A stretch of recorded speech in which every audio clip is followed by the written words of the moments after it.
안녕하세요. 백수정감입니다. 오늘은 저번 영상에 이어서 저의 취업설에 대해서 계속 말씀을 드려보려고 하는데요. 저번 영상에서 제가 취업 준비 시절에 굉장히 우여곡절을 많이 겪었고 또 심한 번아웃도 왔다고 그랬었잖아요. 근데 오늘은 제가 어떻게 그런 암울했던 취업 시기를 극복하고 이렇게 취업에 성공해 지금의 직장 생활을 할 수 있게 되었는지 과정에 대해서 말씀을 드리려고 이렇게 영상을 찍게 되었습니다. 영상을 들어가기에 앞서서 여기서 제가 말씀드리는 것은 절대로 취업에 있어서 어떤 정답이나 기준이 아니고 그냥 저는 이렇게 했더니 취업에 성공했다. 그냥 이 정도의 개인적인 경험임을 말씀드립니다. 그래서 저는 28살이라는 비교적 늦은 나이에 취업 시장에 뛰어들고 전공인 화학과는 전혀 무관한 경험만을 해왔던 제가 어떻게 해야 그나마 취업의 성공률을 올릴 수 있을까? 좀 이런 고민들을 많이 해봤어요.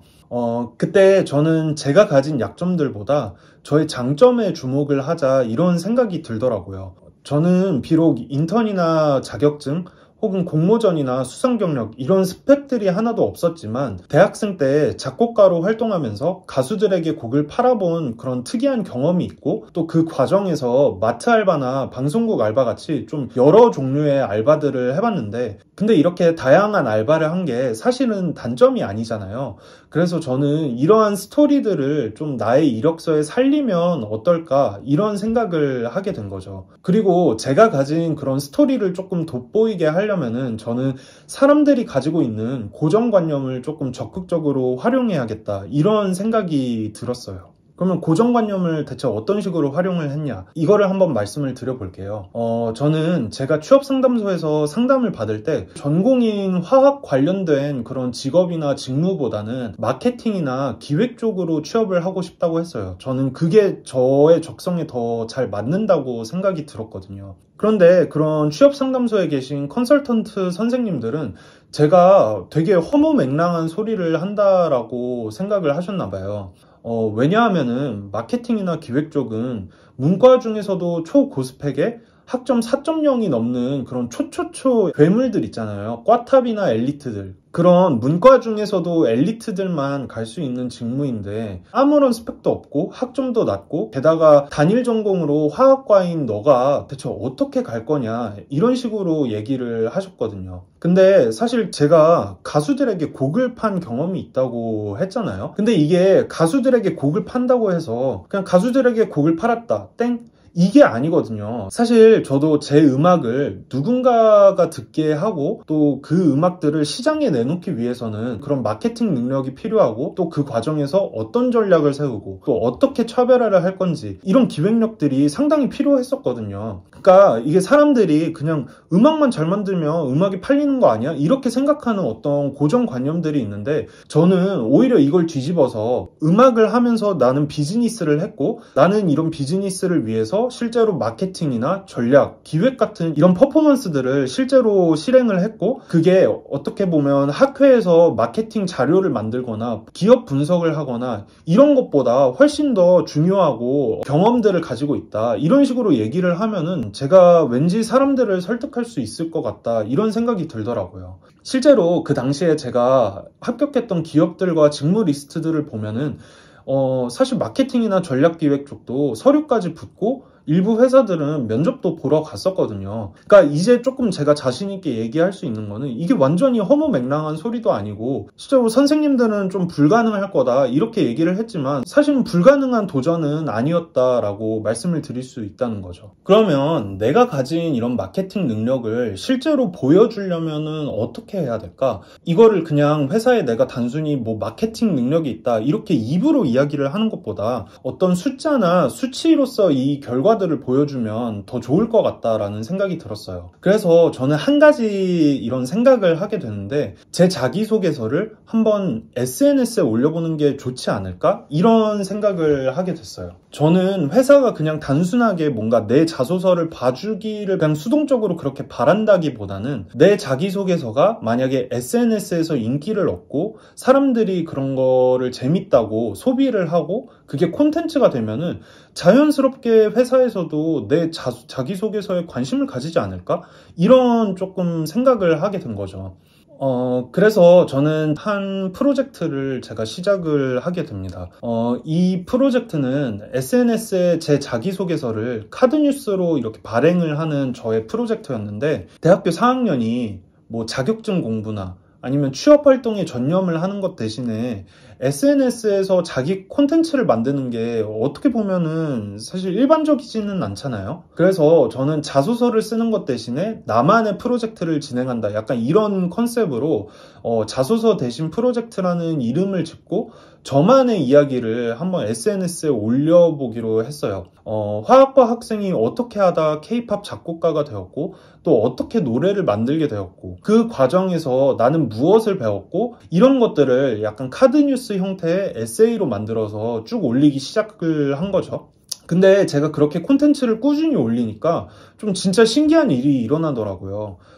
사실 그때 제 주변에 아직 취업을 못한 친구들이나 아니면 진로 고민이 있는 친구들도 많았고, 저처럼 뭔가 전공을 택하지 않고 자기가 진짜 좋아하는 것을 찾아서 하고 싶은 그런 비전공자 분들이 제 콘텐츠를 실제로 자기 스토리에 공유를 한다던가 아니면 저한테 계속 DM을 보낸다던가 이런 일들이 진짜 실제로 생기더라고요. 그래서 제가 한 3개월 정도 이 프로젝트를 했는데, 이 프로젝트가 끝나갈 때쯤에는 한 200명 정도의 팔로워가 모이게 되더라고요. 그리고 만약에 이 가능성은 조금 희박하지만 진짜 내가 그렇게 자기소개서를 올렸는데 그게 생각보다 엄청 잘 돼. 사실 그러면 저는 취업을 안 하고 인플루언서가 돼도 되는 거잖아요. 사람 이름은 모르는 거니까. 그러니까 어떤 식으로 해도 이게 약간 저한테는 이득인 상황이잖아요. 아무것도 없는 백수 입장에서는 어떤 식으로 해도 이득인 상황이니까 전혀 꿀릴 게 없는 선택이라는 거죠. 그리고 저는 이 프로젝트 말고도 또 다른 프로젝트로 제가 또 다른 콘텐츠도 만들었었는데요. 제가 백수가 되고 나니까 진짜 제일 힘들었던 게 사람들이 너 요즘 뭐해? 이렇게 물어보는 거였어요.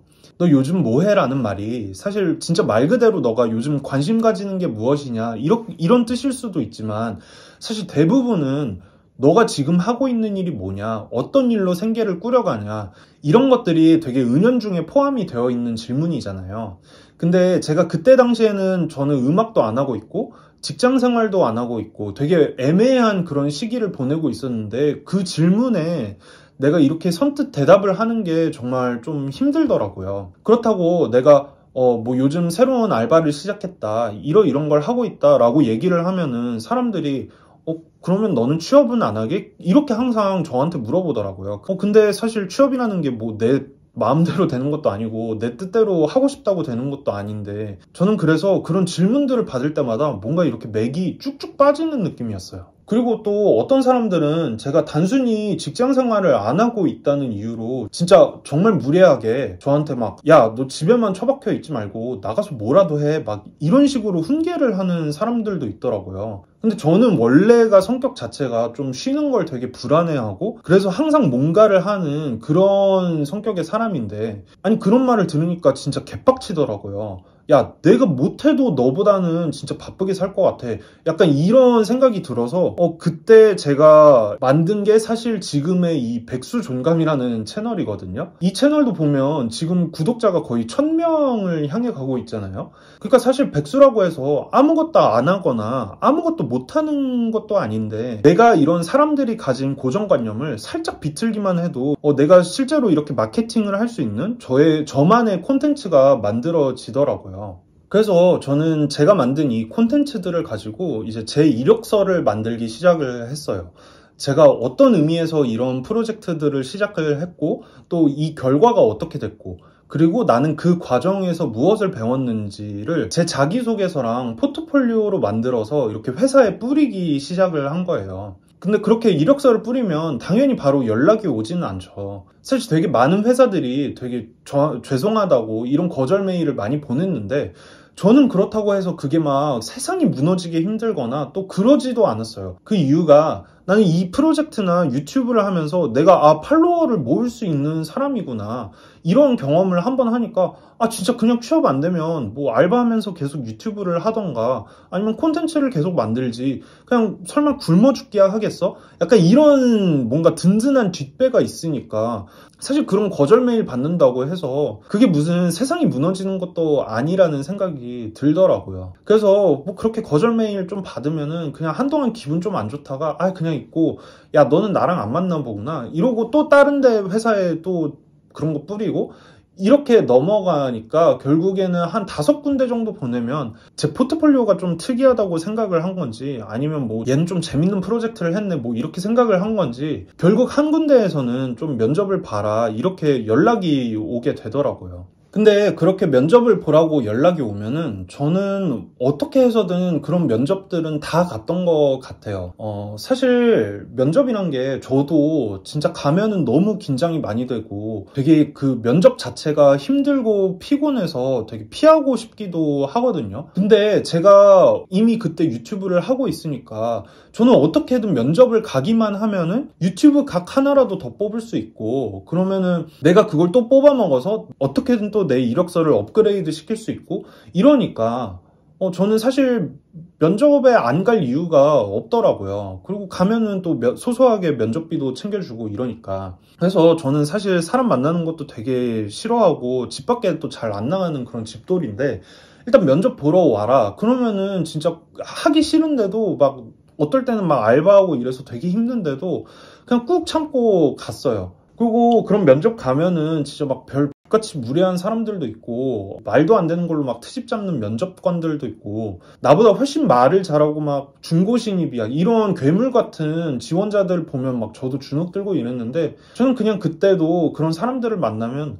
그래 그냥 더 떠들어라 그냥 너는 그래봤자 내 유튜브랑 콘텐츠 소재밖에 더 되겠냐 막 약간 그냥 이런 식으로 저는 좀 그렇게 넘겨버리니까 그냥 그런데 가서도 괴롭다기보다는 그냥 한결 마음이 좀 편해지더라고요. 그렇게 계속 면접을 나가다 보니까 결국에는 제가 최종 면접을 한 네 군데까지 가게 됐는데 이제 그중 한 회사에서 이렇게 연락이 와서 지금의 회사에 들어오게 된 거죠. 그래서 저는 1년에 이런 과정들을 겪고 나니까 이게 저한테 또 엄청난 터닝 포인트가 되더라고요. 제가 취업 준비를 할 때도 그렇고 이 채널도 그렇고 저는 결국엔 자존감을 키우는 게 항상 먼저 선행이 되어야 되지 않을까. 나라는 사람의 어떤 긍정적인과 그리고 내가 나를 인정할 수 있어야 사실 다른 사람도 인정을 할 수 있는 거거든요. 내가 나를 인정을 못하면은 항상 다른 사람들도 약점을 보고 이 사람은 나를 어떻게 얕보지 않을까? 이 사람이 나를 흠잡지 않을까? 이런 생각을 하면서 되게 막 방어적이게 되고 그렇게 되면 사실 사람들은 나라는 사람을 그렇게 매력적이게 보지 않더라고요. 근데 이런 생각을 할 수 있으려면은 저는 가장 중요한 게 결국에는 스펙도 아니고 성적도 아니고 학점도 아니고 결국엔 경험인 것 같아요. 내가 좀 많은 사람들을 만나보고 그런 사람들의 고충이 뭐고 나만의 생각이 아니라 다른 사람들은 이런 생각을 할 수 있겠구나. 이런 것들이 경험으로 쌓여야만 결국엔 진정으로 남을 좀 공감하고 이해할 수 있게 되더라고요. 그러니까 저는 제가 취업을 해서 그런 것도 있겠지만 사실 저는 제가 뒤돌아보면은 이렇게 다양한 경험을 한 게 결국에는 저에게 있어서 어떻게 보면 최고의 선택이 아니었을까? 이런 생각을 하게 되고 그게 어떤 저의 든든한 뿌리나 저의 자아가 되어서 좀 힘든 일이 와도 어떻게든 해결이 되겠지. 또 그때 이런 경험들이 쌓이다 보면 내가 또 한층 더 여유로워지고 또 다른 문제들을 해결할 수 있는 능력이 생기겠지. 이렇게 되니까 이게 좀 저만의 자신감이 되고 자존감이 되더라고요. 그래서 저는 진짜로 자존감이라는 게 굉장히 중요하고 어떻게 보면은 당장의 스펙을 높이는 것보다 인생 전체를 봤을 때는 자존감을 기르는 게 굉장히 중요하다. 저는 어떻게 보면 그렇게 생각을 합니다. 또 저는 제 인생에서 제가 어떻게 하면 자존감을 기를 수 있었는지 이런 이야기들을 좀 많이 올릴 테니까 좀 제 이야기에 공감을 하셨다면은 좋아요와 구독 또 그리고 알림 설정까지 뻔하지만 이런 부탁드리면서 오늘 영상도 마치겠습니다. 긴 이야기 들어주셔서 감사하고 다들 또 좋은 하루가 되셨으면 좋겠습니다. 감사합니다.